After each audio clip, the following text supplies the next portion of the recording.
Hey, today I want to make a video about the book of Revelation, but particularly pertaining to chapter 9 in the book of Revelation. But I outlined everything from Christ's birth and the entire book of Revelation all the way up to chapter 9, just to get to chapter 9. So I believe chapter 9 is where we are at today in the book of Revelation. But you know what? I want to walk the video through.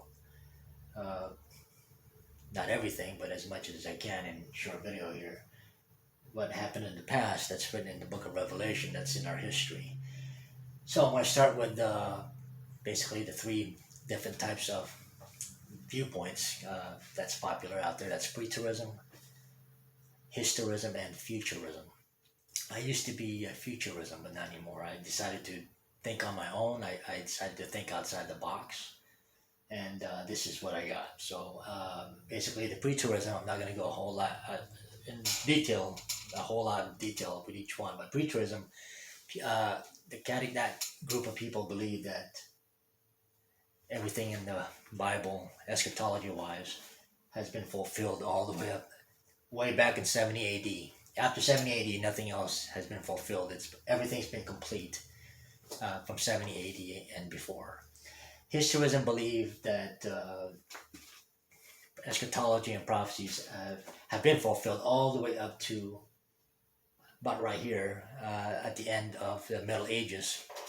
They believe everything has been fulfilled. I think I believe everything also, except for Ezekiel 38. So they believe all this stuff has happened. All the seven trumpets, everything happened all the way. And it finished around, I can't remember what year. I don't know if it was because of the Reformation, which was in 1100 AD, or was it at the end of the papacy? I'm not sure. I'm not going to talk about that. And then futurism is basically where the book of Revelation starts, which is the first seal, all the way to the seventh seal. They believe that it hasn't started at all. That the entire book of Revelation is a 7-year period that's yet to come in the near future. These are the same people that believe in pre-tribulation rapture. There's people that believe in the mid-tribulation rapture. I'm in the rapture group, but I'm not in any one of these groups. I'm not a futurism, but I do believe in the rapture outside their box. So anyways, those are the three kinds, and this is basically not one of those. This is partial historism and partial futurism. It's outside both boxes, so hopefully you guys can think for yourself whether you believe this or not. It's up to you. It's your choice. I'm not forcing anybody to believe what I believe. Okay, I just want to share this. Okay, so I'm going to start off with the Christ of birth, which everybody knows, and first 2 days I have here is 70 AD and 90 AD. 70 AD is basically, I put down here, temple prophecy fulfilled. That was the prophecy of Jesus Christ. He fulfilled the destruction of the temple. I think it happened in 69 AD or close to 70 AD, and then they went after the Jews for the next 5 or 6 years, and maybe it was a decade, before they completely pushed them out of Jerusalem. I think it was like a whole decade worth of war. I can't remember. There's 2 or 3 parts of it. I can't remember the history, but anyways, that was fulfilled in 70 AD, and the book of Joel prophecy, the Pentecost, I put down here, actually began a few days after Jesus, before 70 AD, a few days after Jesus ascended to heaven. When he came, it's in the book of Acts. I think it's the first 2 or 3 paragraphs, and Peter is quoting Joel's prophecy here. And I wanted to put that here because it's important, because a lot of people today are getting dreams and visions, and they're sharing it on YouTube and all these other platforms. And it's true that there are people that are supposed to receive dreams and visions, but not everybody. And there's a lot of people out there that's lying and deceiving, so you just got to watch out. You can pay attention to them, listen to what they have to say, and you have to decide if you believe them or not. But it is true, people are supposed to be receiving dreams and visions. I'm going to read you that part in the Bible. Some people believe that it already happened, it was fulfilled that day and that day only. Some people believe that it's supposed to happen again at the very end. But I believe it happened from this day on all the way. It's happening since that time. So the dreams and visions it doesn't make you a divine prophet, or that chosen prophet, because sometimes you'll get a dream and a vision and there's no interpretation. So some people may not know that they are receiving a divine dream, because he's not creating prophecy. I want to read you the verse. Okay, so a lot of people are supposed to receive it. I've never received one. Joel. It's Joel chapter 2, and I'm going to read it. This is the quote that Peter quotes in the book of Acts. That he quotes Joel, telling everybody, "Oh, we just fulfilled this prophecy." But I put it on here because it's important. I want people to know that even though it was fulfilled that day, it's supposed to continue all the way to the very end, because this is why I want to read it. And afterward, and this is after they received the Holy Spirit and they started speaking in tongues, Peter says, "I will pour out my spirit." Oh, this is Joel. But this is what Peter quoted in the book of Joel. "I will pour out my spirit on all people. Your sons and daughters will prophesy. Your old man will dream dreams. Your young man will see visions. Even on my servants, both men and women, I will pour out my spirit in those days. I will show wonders in the heavens and on the earth, blood and fire and billows of smoke." And this is also important. I'll get to this later. "The sun will be turned to darkness and the moon to blood before the coming of the great and dreadful day of the Lord." Um, so that part was fulfilled. And it tells you here,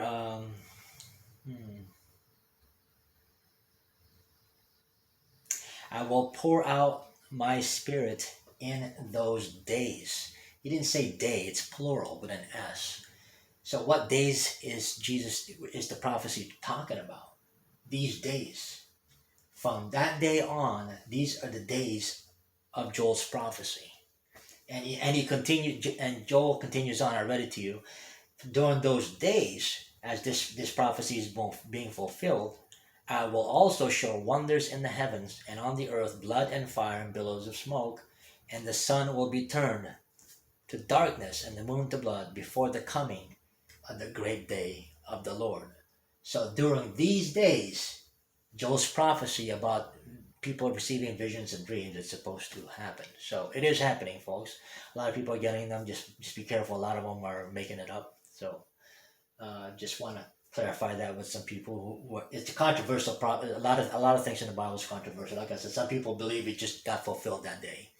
I happen to believe it continues on. That's why some people say, "Hey, you're not supposed to have any more prophets because it ended right there." I go, "No, the Bible, my opinion, the Bible's telling me that in these days, as the visions and dreams are happening, during these days, the sun and the moon shall turn into darkness before the day of the Lord." So if you read the whole chapter 2, that part in verse 28,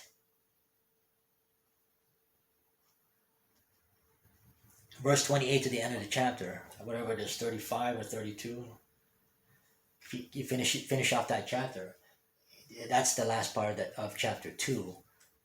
That's what you're reading. "In those days, from here, 70 AD, all the way to the day of the Lord, you shall see visions and dreams.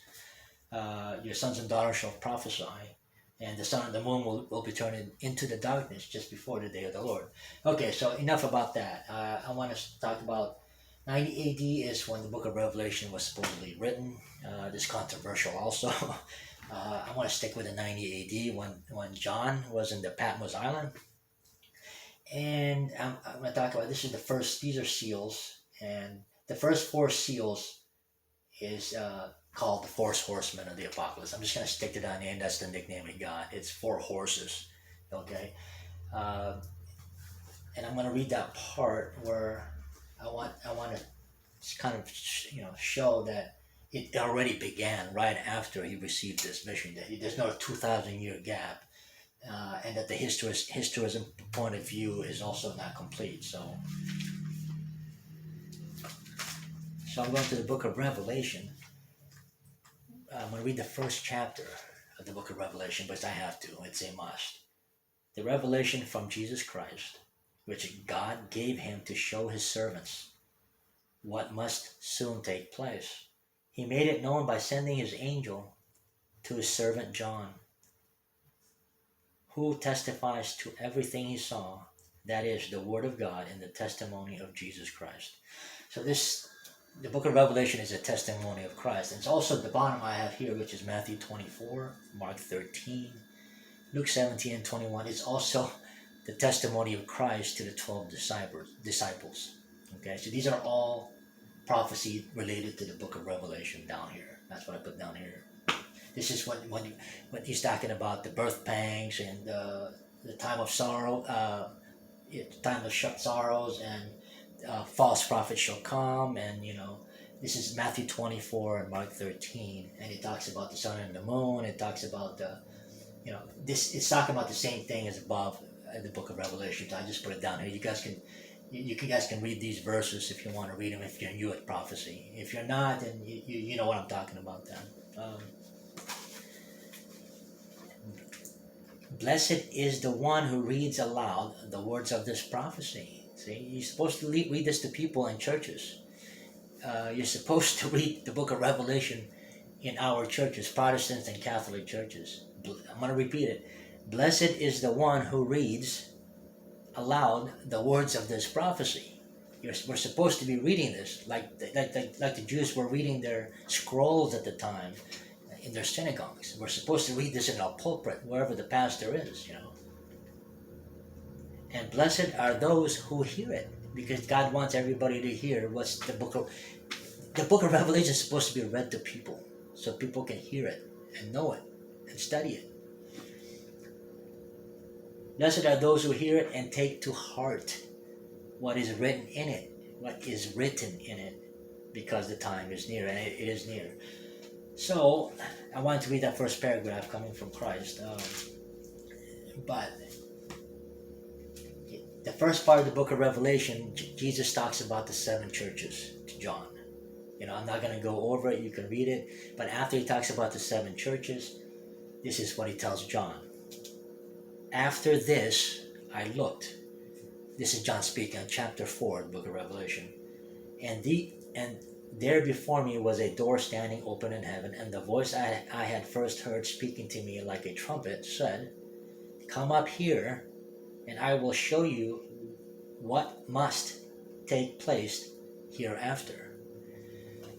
And right after this verse here, the first trumpet, the first seal is opened. The first scroll, the seal is broken, and it's opened.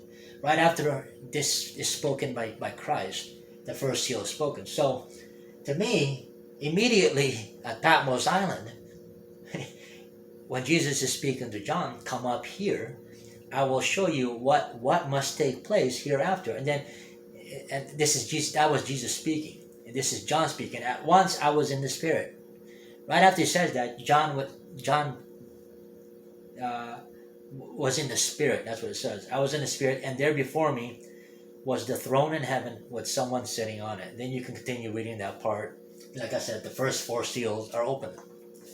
This is where they get the pre-trib, because he says, immediately I was in the Spirit. So the pre-trib people believe that Spirit means that, he was translucent, that he literally became, his spirit literally rose, and kind of like a rapture effect. That's why they believe this is you're raptured before the seals are opened, because the first seal is open right after this verse.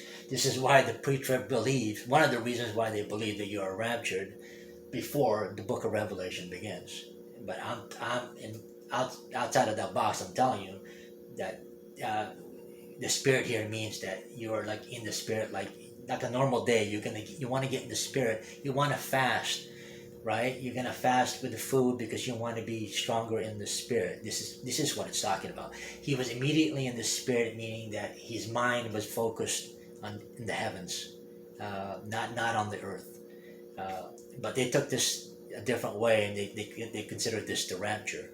But anyways, regardless, Jesus tells him that from today on, that I'm telling you, everything here that's going to happen is going to happen hereafter. And then immediately, Jesus opens the first seal. So to me, that's what it's saying. that way back in 90 AD, the first seal was opened. What is the first seal? One of the horsemen of the apocalypse.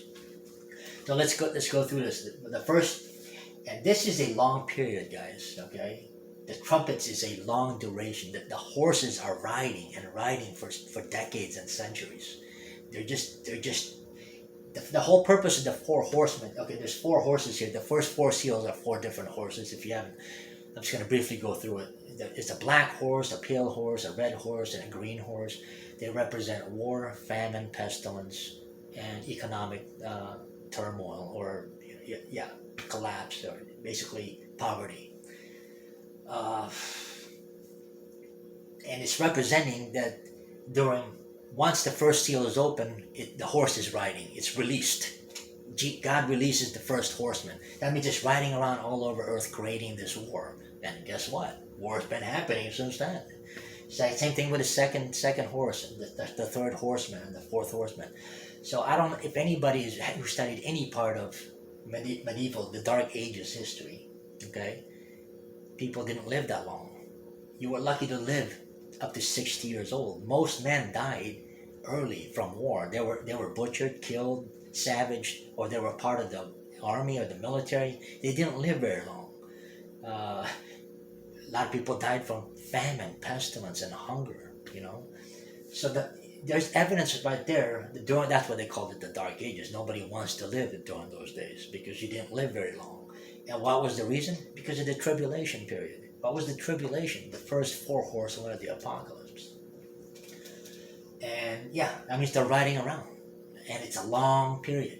It continues all the way to the end. Even until today, guys, we still have wars and rumors of wars that never stop. We still have pestilence. We still have famine around the world. We still have economic collapse, poverty. The four horsemen is very evident in our secular history all the way back to John.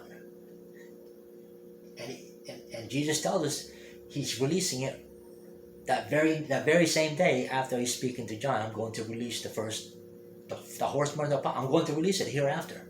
I'm going to open the seals.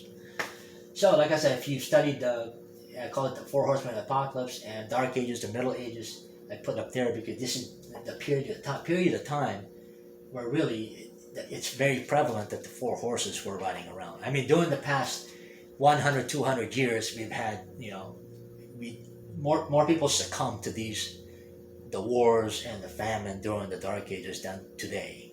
Obviously, more people, but then the population wasn't as much either. Okay, but the horsemen are still riding around today. But it was definitely prevalent during the Dark Ages because a lot of people died. I mean, the bubonic plague came around like 3 times. You have all kinds of measles, from typhoid, Mary, chickenpox, smallpox, polio, tuberculosis. That's one of the horsemen. And how many wars did we go through since the first century? How many secular wars did our planet go through? I can't even name, man. It was never ending between the Romans, the English, the Germanians, the barbarians, the English, and of course even before then, right? Because there were wars when the Grecian Empire was around, but there was definitely a lot more wars starting with the first seal, and it never ended. Even until today, we're still at war. Countries today are still at war. Okay, so I just want to reiterate that the first horseman, to me, was first opened up exactly where Jesus said it was, on that day on that island. So this is riding around. This is a long period of time. Actually, it's going to take the whole period. And then we go to the fifth seal. And actually, I wanted to put in between here, between 90 AD and when the first seal was released, right after. Actually, the first 2 centuries, if people don't know, that's called the martyrdom centuries, where Christians were persecuted and massacred. A lot of them were just killed on the spot. They were captured. They were thrown in the gladiator ring. They were fought to kill. They were forced to kill each other or fight lions. So the Christians. You didn't want to be a Christian during the first 2 centuries. Actually, it lasted for 4 centuries, but the massive amount of deaths occurred in the first 2 centuries. It kind of lessened as the third and fourth century came about. It was less. And then everybody knows by the 5th century, Rome became Catholic, and that put an end to persecution of Christians. So a lot of people, you need to thank the Christians need to thank the Catholics for ending Christian persecution, because believe it or not, if the Rome did not become Catholic, Christianity would not be alive today. The Western civilization would not be alive today, because it is the West that carried on, became the civilized world. It was the Western civilization that became civilized world because of Christianity through Roman Catholicism. If Rome did not become Catholic, they would have continued to persecute and eliminate all the Christians. So, that said, I'm not pro-Pope or anything, but that said, I think the Catholic deserves the credit for ending the Christian persecution. So we go to the 5th seal. The 5th seal is actually talking about the people in heaven. John sees people in heaven stained with the blood. They're stained with blood, and they are given white robes. And they're asking Jesus or an angel, how much longer, and they get an answer, just a little bit more longer. There's more people after you that must die. They're going to be martyred. And that's Revelation, that's trumpet 6. And this is where the gap, guys. From here, it's the Dark Ages from John. Dark Ages began like 500 to 1500, from 500 AD around to 1700 AD, okay? So around 1700 AD, it splits my graph here. The 5th seal is all the martyrs that died from the first 4 horsemen of the apocalypse, that died from wars, that died from martyrdom during the first 2 centuries. Everybody that died here, they are seen in heaven here in seal number 5. All the martyrs, people that died, John sees them, and there's multitudes of them. He sees all the martyrs from before here. And then this is during the Dark Ages and earlier. And then from after that, you see here, I got World War I. That was the 6th seal. And that's also talking about the second group of martyrs, people wearing white robes, that they are waiting for. This is how close we are, because the second group have already been seen in heaven. It happened in World War I. Okay? And I'm going to read you a quote from the book of Revelation about that.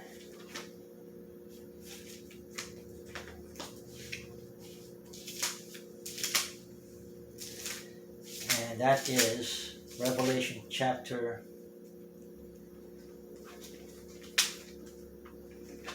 'I watched as he opened the 6th seal', okay? "There was a great earthquake, the sun turned black like sackcloth." Remember the verse I was talking about, Book of Joel? Sons and visions and prophecies shall happen.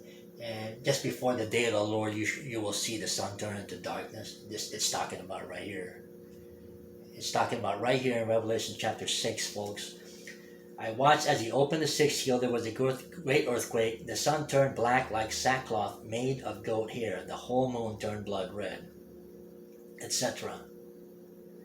"Then the kings of the earth, the princesses, the generals, the rich, the mighty, and everyone else, both slave and free, hid in caves." They hid in caves. Remember this. They hid in caves and among the rocks of the mountains. They called to the mountains and the rocks, "Fall on us and hide us from the face of him who sits on the throne and from the wrath of the Lamb. For the great day of their wrath has come, and who can withstand it?" Now, I want to talk about the sun and the moon part here that's talked about in the 6th seal. Well, I'm letting the viewers know that if you look up World War I it made the headline news, actually, that the first day of World War I, there was a total eclipse. Coincidence? No. So World War I is what you call it,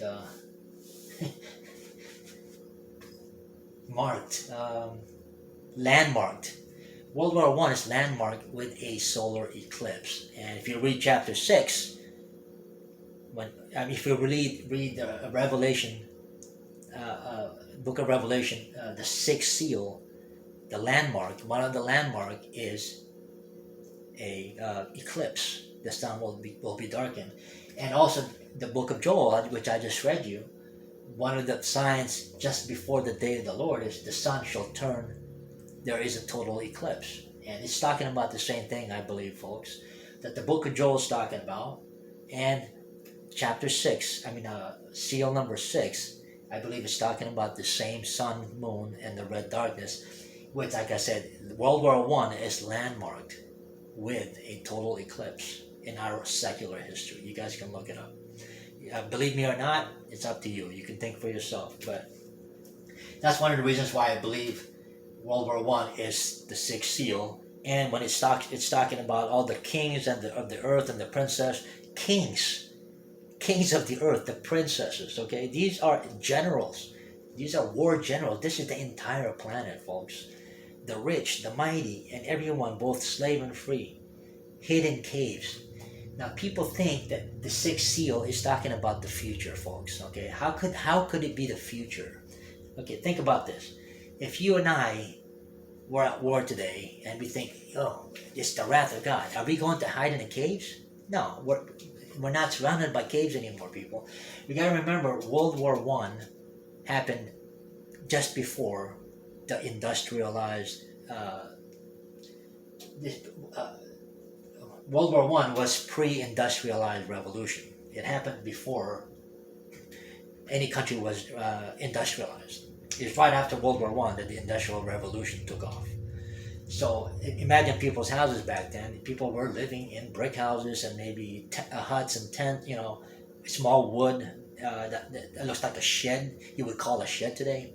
And people would be living in hills and mountains and valleys because there's no roads. There's no roads in 1917, folks. 1915, 1914, 1913. Okay, there were no roads. Everything looked like a cave. So folks, this is talking about something that happened in the past. Okay, and another reason why a lot of these eschatologists believe that it's part of the day of the Lord because of this quote: "For the great day of the wrath has come, and who can withstand it? Fall on us and hide us from the face of him who sits on the throne and from the wrath of the Lamb." It says the wrath of the Lamb. Not the day of the Lord, the wrath of the Lamb. It's two different things. But a lot of eschatologists like to equate that the day of the Lord, but if you Google on your phone, the day of the Lord is going to come up like 50 to 100 times, the exact phrase. Every time that Jesus talks about, or anybody talks about the day of the Lord, the title, it's a title. The day of the Lord is a title, an event. It's not called anything else. So this wrath of the Lamb is something that people are speaking about because they think the world is ending. Okay, it's not the day of the Lord. This is the big mistake. A lot of people are making a mistake. It's two separate events, folks. It's not the same thing. Okay, I'm thinking outside the box. It's not popular. A lot of eschatologists believe that the sixth seal and the day of the Lord is the same thing. That the day of the Lord starts here. It starts actually here. It doesn't. Okay, I'm reiterating that it's two different events. Okay, this is World War I, where people are hiding in caves. This is a pre-industrialized society. Okay, there are no roads, there are no houses. You're still living outside in sheds and possibly caves. You're living in the mountains. In the United States, you would be a hillbilly, right, or a mountain man. Same thing with in the Ozarks in Europe, or a lot of places in the planet. Before 1917, everybody was living, pre-industrialized way. So you can imagine people saying, they want to hide in the caves because there's nowhere else to hide. Okay, so this is not a future event. If things happen today, nobody's going to hide in a cave, folks. Okay, nobody's living in a cave nowadays. So for them to say that this is happening in the end times, it's a big mistake. In fact, 99% of them believe this is all happening in the end. But I'm here to say that it's wrong. Okay, that this is happening this happened during World War I, when they saw the war coming, and they were afraid. They thought it was the wrath of the Lamb. And once again, the wrath of the Lamb is not the day of the Lord. It's two different events. This is what I'm trying to reiterate. So, sixth seal happened in World War One, folks. And here's another thing. And then I'm going to read here, when he opened the seventh seal, and by the way, this also, 144,000 also was chosen during this period. This is why I also believe that the 144,000 are no longer amongst us. People are always questioning who they are, what they are, and when they are. We don't know how they were taken. They were raptured, they died, or they were just taken. But all we know is that they come back in the day of the Lord with Jesus Christ at the Mount of Olives, purified. They're purified soul. Jesus purified them. Whatever that means, how he does that, we don't know. We don't know anything about them. They're only mentioned in sixth seal. So sixth seal has the second batch of white people in white robes, and the 144,000, and the landmark of which the landmark is the sun and the moon turning into darkness. So the 144,000 is also mentioned here, and I believe, like I said, they are no longer amongst us, because obviously, if it's already happened, it's in the past. So they're not they're not amongst us. They're not being chosen right now. They've already been chosen. They're no longer with us. Where are they? They're with Jesus Christ. They're coming back in the Mount of Olives. Okay, so that's my opinion with the 144,000, that they've already been picked and chosen right around this period. That's the sixth seal. Now, I'm going to read chapter 8, the book of Revelation, talking about the seventh seal. Okay, when he opened the seventh seal, there was silence in heaven for about half an hour. Half an hour, there was silence in heaven between World War I and World War II. There was half an hour of silence in heaven. Now, if you know Peter's scripture about one day with the Lord, it's 1,000 years. Well, I can't remember the exact gap. It's either 17 years or 19 years, and it's exactly a half an hour. If you do your whatever that math is, one day with the Lord is 1,000 years. 19 years is a half an hour in heaven. Coincidence? I don't know. You tell me. But everything seems to fit to me. Huh? There's a half an hour gap here in heaven, and it seems to be our secular timeline equals to half an hour. I think it's 19 years. So, after half an hour, the seventh seal is opened by Jesus Christ. And what happens? The trumpets are sounded. Boom, boom, boom.